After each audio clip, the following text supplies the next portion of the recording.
بسم الله الرحمن الرحيم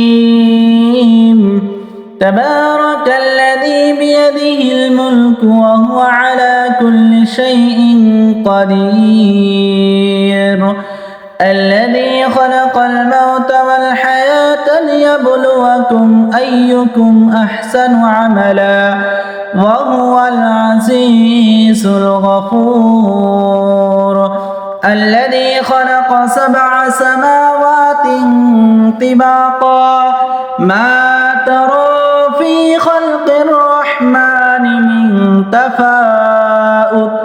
فارجع البصر هل ترى من فطور ثم ارجع البصر كرتين ينقلب إليك البصر خاسئا وهو حسير ولقد زينا السماء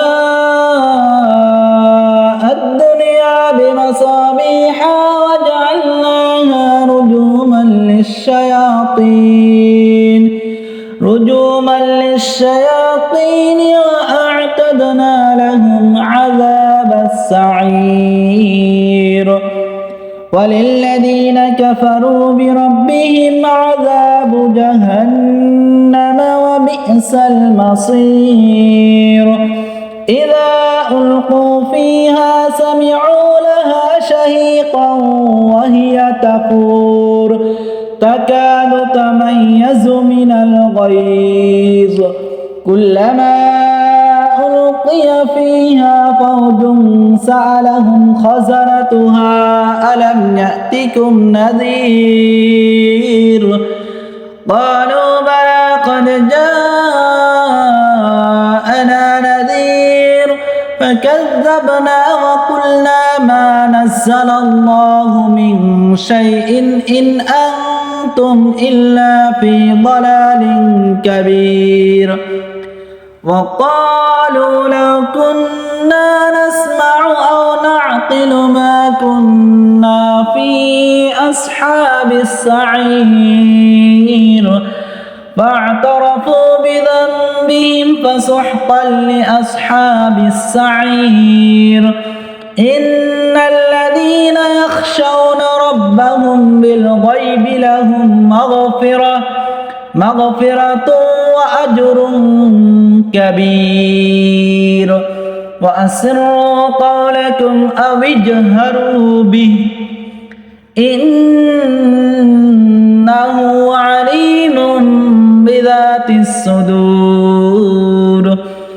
ألا يعلم من خلق وهو اللطيف الخبير هو الذي جعل لكم الأرض ذلولا فامشوا في مناكبها وكلوا من رزقه وإليه النشور أأمنتم من في السماء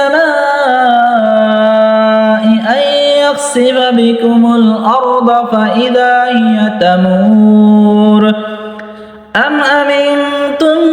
من في السماء أن يرسل عليكم حاصبا فستعلمون كيف نذير ولقد كذب الذين من قبلهم فكيف كان نكير أولم يروا إلى الطير فوقهم صافات ويقبض ما يمسكهن إلا الرحمن إنه بكل شيء بصير أمن هذا الذي هو جند لكم ينصركم من دون الرحمن إن الكافرون إلا في غرور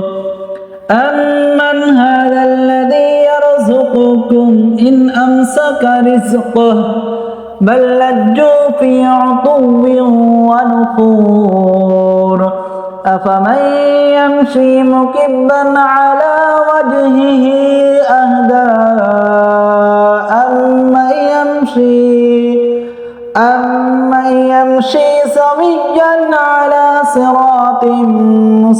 مستقيم قل هو الذي أنشأكم وجعل لكم السمع والأبصار والأفئدة قليلا ما تشكرون قل هو الذي ذرأكم في الأرض وإليه تحشرون ويقولون متى هذا الوعد إن كنتم صادقين قل إنما العلم عند الله وإنما أنا نذير مبين فلما رأوه زلفة سيئت وجوه الذين كفروا وقيل هذا الذي كنتم به تدعون قل أرأيتم إن أهلكني الله ومن معي أو رحمنا فمن يجير الكافرين من عذاب أليم قل هو الرحمن آمنا به وعليه توكلنا فستعلمون من هو في ضلال مبين قل أرأيتم إن أصبح ماؤكم غورا فمن يأتيكم بماء معين